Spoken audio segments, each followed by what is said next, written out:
Hi, everyone. As we go through our second book of the semester, Gary Allen Fine's Kitchens, today we'll continue to look at the text in reference to kind of breaking it down the what, how, and the why. But kind of along the way, I'll start to identify those dynamics of structure and agency, the different directional focuses of the macro top down and micro bottom up. And we'll start to get into a little bit of that driving force, the construction of reality. And so, again, kind of along the way, start to build the pieces we need to have for your second book report. So overall, I think it's important to keep in mind that we're looking at kind of a social psychology of social organization and kind of as a theory of social order as we talk about. And we're seeing this dynamic being kind of pushed to the forefront. What's going on that personal individual level, how people are kind of recognizing situations, how they're thinking about the situation and how they act in the situation, and then basically the situation itself being the social. So again, kind of the social structures involved, but also the agency involved kind of within the social structure relationship. And we touched on this briefly last class. And so this kind of, before we get there, let me state again, basically a theory of social order, how social order is created in restaurants. Again, although he focuses on restaurants, we can apply this to other social organizations as well. And when looking at the interplay between the social and the personal, the question becomes, how do the social and personal come together to create functionality? Specifically within restaurants, but again, we could apply this to other organizations in which the social and personal come together to create functionality as well. So overall, and that's what he's trying to explain, the creation of social order in restaurants. And the how part, we start to look at those dynamics and how they work together. So basically, he gave us little short versions of what comes out to be longer conversations later on. When looking at time and saving time, the time itself becomes the social structure. The saving time becomes kind of the person and the agency kind of responding to the structure. So you only have so much time on your hands to get the meals out to serve the individuals. So, how do you strategize to minimize waste? How do you strategize to make the most of the time that you have? So sometimes it means kind of working ahead when you have slow times. Sometimes it means kind of hiring more workers, bringing on more workers for the busier periods. So again, overall, basically what you find, you have this social structure time you need to deal with. And if you don't deal with it correctly, it can work against you and cause disorder rather than order. And when you can manage it wisely, then you can establish functionality as a result. And the same thing with space. We'll talk about space a little bit more today. But overall, if people are walking into a restaurant and they think it's dirty looking, they don't like the appearance of it, they may not stay, or perhaps they won't come back. And so you want to keep up these appearances for the customers, but it's difficult to do so. Because as we touched on last class, restaurants typically are, dirty places. It's because all the traffic and, all the kind of ongoings of the restaurant day-to-day life. It's really easy to create a mess. And so to kind of manage the appearance, you kind of focus on what's more in the public eye, what's more in the restaurant eating and serving spaces. And you can maybe leave the kind of backside of things, kind of the backstage area, we could say. And you can let that go a little bit more. You can make that a little bit, make it be a little dirty, but that's okay because the customers don't see that. And then you get around to cleaning up the back area when you have the time to do so. And finally, you want to kind of, as the social structure being kind of the group, the workers, you want to manage the group, manage the workers to create kind of harmony. And when you have this co-worker harmony, people will be more likely to help each other out, to navigate any personal tensions that could emerge among coworkers. And again, when you do this successfully, it's good for business. It's good to create order and functionality as a whole. But when you can establish these things, these social structures begin to work against you, and that can cause the disorder as a whole. People are upset within the group, and that causes dysfunction. The space is dirty, and that causes dysfunction. Or you're not making the most of the time you have, and again, that creates dysfunction overall. So today we can get into basically looking at three different forms of order. So with this, again, kind of breaking down kind of the how a little bit more, how is order created overall? And we can say that when it comes to order with a capital O, we can break it down into three categories of suborders, or what I like to say, three forms of order with a lowercase o. And they all kind of can be seen as separate, but when they come together, it can create the overall capital O status of order. And so, with this, again, we're looking at kitchens, but you can apply this to, other areas as well. A classroom space, for example, you can break it down into these three forms of order. And although the three forms kind of work individually, they all have to work together to create the order overall. So when looking at the first order, we can say it's a kind of physical order we're looking at. The space itself, whether it be the front stage or backstage space, the equipment, and the spaces as well. And so basically, a few different things that need to be going on to create the physical order and have it, kind of contribute to the overall order in the restaurant. And we can look at space issues. Spaces can be tight, and when people are kind of stepping over one another, bumping into each other, there's that potential tension emerging. And when that tension emerges, again, that can be more dysfunctional than functional. The equipment itself may not be up to the personal standards of the cooks, of the chefs, and that could lead to problems as well if you don't like the equipment with which you're working. And so to kind of navigate this tension, to deal with these obstacles, again, getting more to the personal angle rather than the social one, social angle being kind of the physical space, the physical equipment. So how do you deal with this so you can create order, physically speaking? You sometimes will limit who can be in the kitchen. Maybe you don't do this 24/7, but maybe at the busier times of the day, you say the servers can't be back in the kitchen. They have to kind of stay out of there because it gets too chaotic. And so when you're kind of managing who can be in what spaces and when they can be there, and then again, you have more control over that physical space, and less likely the tension and thus the dysfunction is going to emerge as a result. And with the equipment, often, as Fine says, nobody is ever happy with equipment. There's always better equipment you can get, whether it be refrigerators, the appliances in terms of the tools you're using, whether it be the stoves you're using, the pots, the pans. And so, typically, there's standards that people have, and typically we always want more for some reason. But what you do to kind of navigate that tension is you can bring your own tools. So you may not be happy with what you're provided in terms of maybe the knife that you get, but you bring in your own knife, or perhaps you bring in your own pans or measuring cups. And with that, you kind of navigate that tension from having to use the equipment you don't like.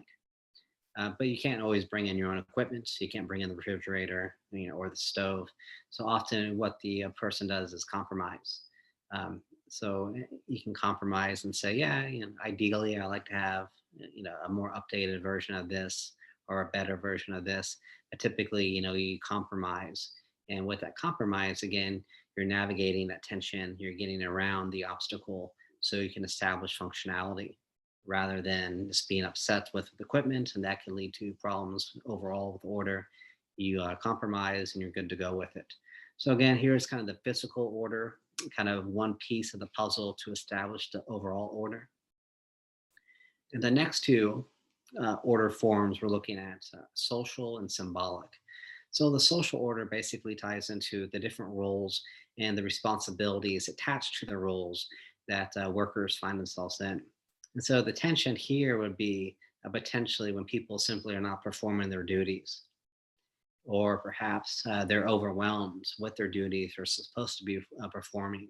So, on the one hand, you're simply not doing your job. On the other hand, you're trying to do your job, but you're just overwhelmed, so you can't do it adequately. So, to, again, navigate these potential barriers, to get around these obstacles, you can do a few things. You start to get into that, it's not about me, it's more about we, because often these jobs don't come with a lot of status, don't come with high pay. So if you look at it in terms of the job, in terms of the money and pay, then probably you're not going to be too happy doing it. But when you see you're part of a bigger collective, the restaurant itself, you and your team, your coworkers, and then to be more likely to kind of do your job. You're not necessarily doing it for the money or for the status, but you're doing it because you're part of a larger collective and you're playing your part for the we, rather than the me. And then you start to help each other out. And so when you see somebody's overwhelmed, when you see somebody needs help, then you help them out. So sometimes you'll step outside of your role and do other responsibilities not attached to it. But again, you're doing that to establish that social order. So everybody's kind of doing what they have to do, because again, it's not about me, it's more about the we. It's not about the pay, it's more about kind of the larger objective of the business as a whole. And when the disorder emerges because people are too busy, you try to help them out the best of your ability, minimize their busyness so everybody can get back to and doing what they need to do adequately. And again, establishing that social order. And sometimes when people are upset at work or something like that, and people are butting heads, you can find times to kind of let people vent, let people speak their minds as well. And again, so you can maybe minimize any potential tension that would be there when you kind of address issues and let people kind of speak their mind and get it out. So finally, with the symbolic order, here we're talking more of a kind of recognition, people seeing one another in terms of a chain of command and kind of respecting other people and their positions and receiving the proper respect to you deserve attached to your position. And basically, the problems can arise when uh, you don't respect the chain of command, and when somebody who is above you is telling you to do something and you don't follow their command. And again, that can lead to problems. People feel like they're being disrespected because you're not listening to them as you should be, and that can lead to more disorder. And then other kind of angle to this is, looking at respect is not earned. And so if you maybe start working there, you walk in like you own the place, you haven't earned the respect yet. So even though chain of command wise you may be above people, you're still going to have to earn your keep. You're still going to have to earn that respect. So basically, it is to earn that respect, you just do your job and you respect other people as well. And you have to sometimes punish people when they're not following the chain of command. And so again, you can look at each one together, and each of the three coming together to create order as with a capital O. But also we can recognize that kind of individually they are separate worlds. But again, take one world away, then the disorder begins to emerge. So you may have the respect, you may have the physical order in play, that socially people aren't doing their jobs, then disorder is going to emerge. On the other hand, the symbolic and social orders may be organized perfectly, but when you don't have the physical order there, the equipment doesn't work, the space is cramped, then again, the disorder could emerge as a result. So, three separate parts, but all three need to come together to create order as a whole. And again, within each smaller order, you have these social factors, and you have to kind of manage and deal with those factors on that personal level. So, kind of getting into kind of all three of the orders. People compromising with equipment, people listening to rules about where you should be, where you shouldn't be, people doing their jobs and helping other people out, and people earning and giving respect and following that chain of command. Basically, all three of those things tie into this next conversation he has in chapter 4 of the book. So to me, it's an interesting chapter because what he does, he talks about the role of play at work. So, often whether it be in a work environment, in a classroom environment, or you could talk about, a sports team or something like that. The coach, the teacher, the boss will say, don't fool around, don't play around, stick to the business at hand. And, yeah, we get that. But Fine actually says, on top of doing your job and doing your responsibilities, play is actually functional for organizations. Play is actually functional for creating order overall.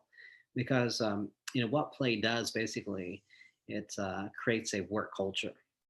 So you have these different kind of interpersonal practices that all kind of fall under the larger umbrella of play, whether it be, I list them here: pranking, joking around, horseplay, nicknaming, coming up with your own type of language, and kind of socializing in general. All these kind of off the job, not doing a responsibility type thing, but you're still doing it within the workspace. This creates a work culture, and that work culture lends itself to help people compromise with your equipment. It helps people help each other out when it comes to people being overwhelmed, and you're maybe doing something that you're not getting paid to do, but you're doing it for that greater good of the team. And then also creates that feeling of a we rather than a me, and it helps people give the proper respect and follow that chain of command. So when you have a work culture, the workers kind of feel together. They feel kind of as one, and that kind of lends itself to people navigating all the potential tensions in those three different orders.